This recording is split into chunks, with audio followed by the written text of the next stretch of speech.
Hi, I'm going to make this as fast as I can because I have 3% battery and I'm too lazy to go get that stupid charger that is not connecting well. Look at my glasses. Oh, look, I'm reverse.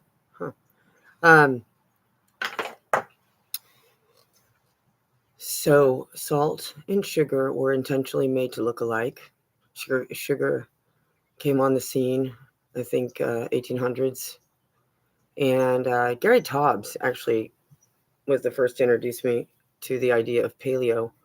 And then I got into Archivore, which essentially, and then I believe this whole evolution bullshit of that Gary taught, and he like disappeared during COVID, or when I looked where he was. But anyway, Gary Taubes, good calories, bad calories. He does a good bit on sugar and how in the African colonies, what happened to the previous to the British being there, British Europeans, but I'm pretty sure this was British. Um, the natives were doing just beautifully fine, and then the slaves, servants who worked in the houses of these, hopefully just servants that meant they could go home, they they developed the same diseases as the big fat white owners, and that could be attributed directly to the sugar that was imported in.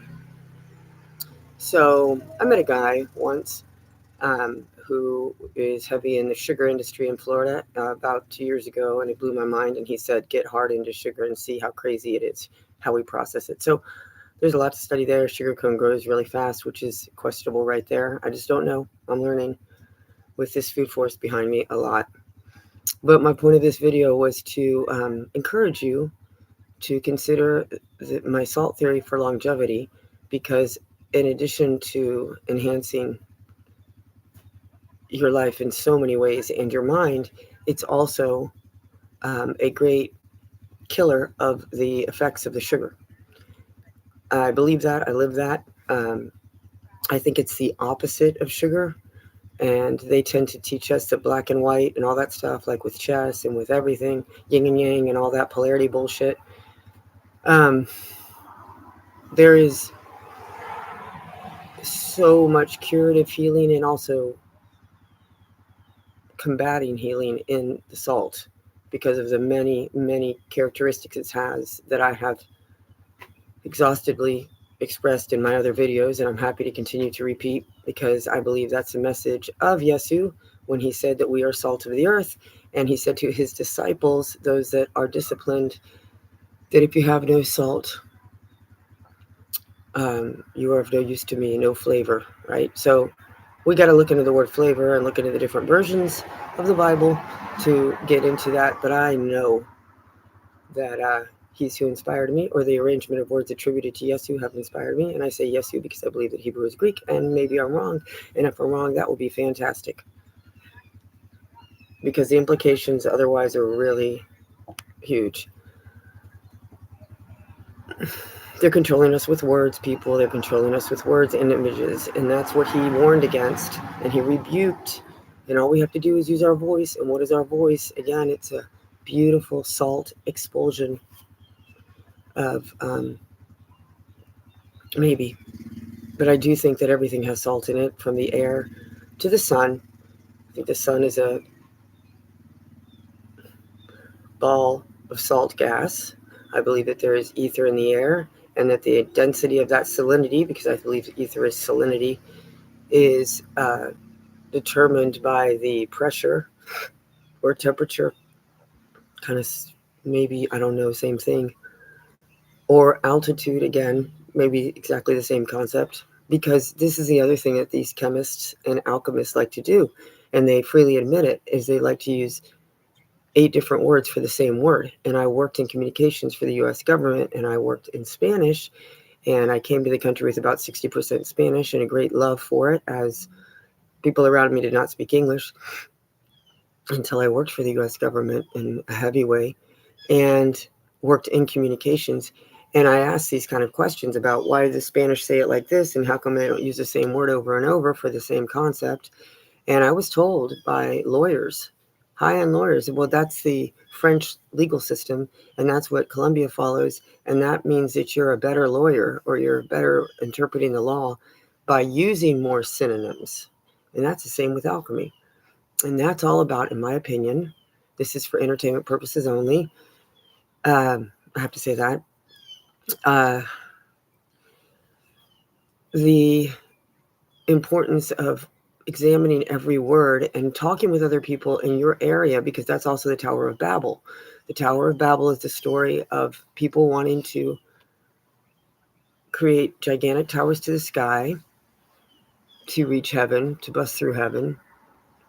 And God tore the towers down or let them fall down. And then everybody's language that had at that point in building that big tower had been one language. And if I get this wrong, I am loving it if you comment and tell me if I get this wrong, because I'm totally paraphrasing. I haven't looked at it in about 2 years, but I'm in a Bible area, so I tested. I talk to people, but I gotta have the Bibles. I've got to look it up. Anyway, I gotta go.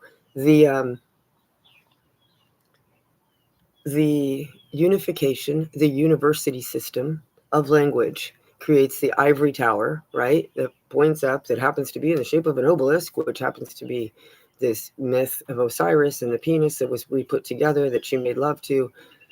And people in the Masonic movement and secret society area love that. And anyway, and they put that in their cemeteries to symbolize that that's who they love.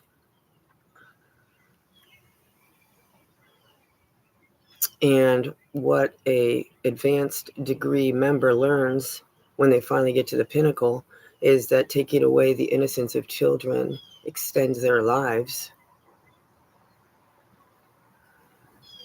So I think it's really important to consider the meaning of innocence and how many different ways that can be taken away. And for those of us that have already lived through that, I think it's vitally important, crucial, that we do not lie, that we look into nature and we look at logic, which is natural law, which is truth, which is what is stated in John 1:1. In the beginning was the Word, and the Word was with God, and the Word was God. And I believe that God is good, and good is nature, and nature is natural logic, things that everybody can observe and repeat and agree on, like that the ocean is salty and that the sun marks the day and that it gets dark at night. Okay, these are all things we can. Birds chirp. And that you can cure yourself by taking responsibility, all of us, by what we consume, and by consuming unprocessed pure salt, ideally seeking where you can get it and meet the person who's processing it, meaning evaporating it if it's from the ocean, or taking it out of a mine and trying to get as much information about that salt mine as you can. And if they're bragging about having metals in it, that's something to examine. But I'm more concerned with it not going through a store and being not being anyway being processed in an industrial level, and knowing that it's one little baby step at a time. I've been living in cities for 30 years until 2020, and then I was back and forth, and now my little town is turning into trying to be a big city, and that just means more corruption. And